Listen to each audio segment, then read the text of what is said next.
With Ealing Studios, British cinema found its voice. It developed a tone, a personality, and a way of looking at itself that audiences recognise immediately. But that achievement comes with a problem, because having a clear identity does not automatically guarantee survival. And by the time Ealing begins to lose its place, the question facing British cinema is no longer simply what it is. The question is whether it can continue to thrive in a world increasingly dominated by Hollywood. The challenge facing British producers in the 1950s is not artistic. Britain has actors, writers, directors, and audiences. The challenge is commercial. How do you make films that people around the world actually want to pay to see? That is where Hammer Film Productions enters the story. Because Hammer does not try to solve the problem in the way Rank does, and it does not try to define British identity in the way Ealing does. Instead, it takes a much more practical approach. It finds a way to succeed despite its limitations. Hammer's answer is not based on scale. It cannot compete with American budgets. It cannot dominate distribution. It cannot control cinemas in the way the major Hollywood studios can. So instead, it focuses on something else. Focus. A clear understanding of what it can make, how it can make it, and how those films can find an audience. What Hammer realizes is that success does not depend on appealing to everyone. It depends on being memorable, creating films that audiences recognize instantly and want to come back to. And that leads directly to the genre that will define the studio: horror. Horror is not just an artistic choice, it is a practical one, because horror allows for controlled budgets, contained settings, a strong visual style, and reliable audience appeal. It is a genre that can be made consistently, refreshed from film to film, and sold around the world. Most importantly, it does not require Hammer to compete with Hollywood on Hollywood's terms. One of the key turning points is The Curse of Frankenstein. This is not the first horror film, and it is not the first adaptation of Frankenstein, but it feels different. The film is in vivid colour, and that changes the experience immediately. Where earlier horror often relied on shadows and suggestion, Hammer brings much more onto the screen. The violence is stronger, the emotions are heightened, and the visual style is bold, theatrical, and unmistakable. At the centre of it all is Peter Cushing. His portrayal of Frankenstein is not sympathetic or tragic in the traditional sense. He is driven, focused, almost clinical, and that performance becomes a major part of the Hammer style. It is not just what the film shows, it is the confidence with which it shows it. That continues with Dracula. Here, Christopher Lee creates a version of Dracula that feels physical, immediate, and strikingly modern for its time. This is not a distant figure lurking in the background. He is there, dangerous, powerful, direct. Once again, colour, atmosphere, and strong visual storytelling combine to create something that feels both familiar and fresh. The audience already knows the story, but the experience is different. And that difference is exactly what Hammer is selling. The pattern continues with The Mummy. Once again, the same ingredients are in place. Well-known source material, carefully controlled production, a distinctive visual style, and performances that reinforce the atmosphere.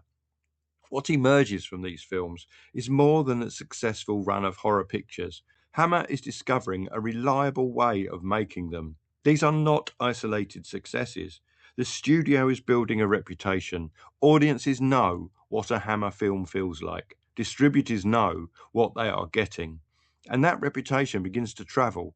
This is where Hammer becomes particularly effective, because these films are not made solely for British audiences. From the beginning, there is an awareness that they can work overseas as well. And they do, particularly in the United States, where Hammer's vivid style helps the film stand out from much of the domestic competition. This gives Hammer something British cinema has often struggled to achieve: success abroad. The films do not need to dominate the world. They simply need to carve out a place within the international market, and they do exactly that. By this point, Hammer has found an approach that works, a recognisable type of film, a dependable way of making it, a clear sense of what audiences expect, and the ability to sell those films far beyond Britain. Within that approach, there is still room for variety, different stories, different settings, different versions of familiar characters, but the essentials remain the same. And that consistency becomes one of Hammer's greatest strengths. This is where Hammer differs sharply from Ealing. Ealing's personality is subtle, observant, and rooted in everyday life. Hammer's is much more direct. It is built around sensation, atmosphere, and a determination to entertain. Where Ealing often suggests, Hammer shows. Where Ealing quietly observes, Hammer grabs the audience by the collar. And that gives Hammer a very clear place in the market. The studio knows what it is offering, it knows who it is offering it to, and it understands how to keep delivering that experience without losing what made it attractive in the first place. That is the heart of Hammer's success. Not size, not control, but consistency. By concentrating on a recognizable blend of genre, atmosphere, and style, Hammer creates something that can last. Films can be made efficiently, audiences know what to expect, distributors know what they are buying, and in doing so, Hammer achieves something British cinema had often found difficult. It discovers a way of keeping the wheels turning, for a time at least. At the same time, the success is not simply the result of formula, there is real creativity at work. Directors, designers, and performers all help shape what audiences come to recognise as the Hammer style.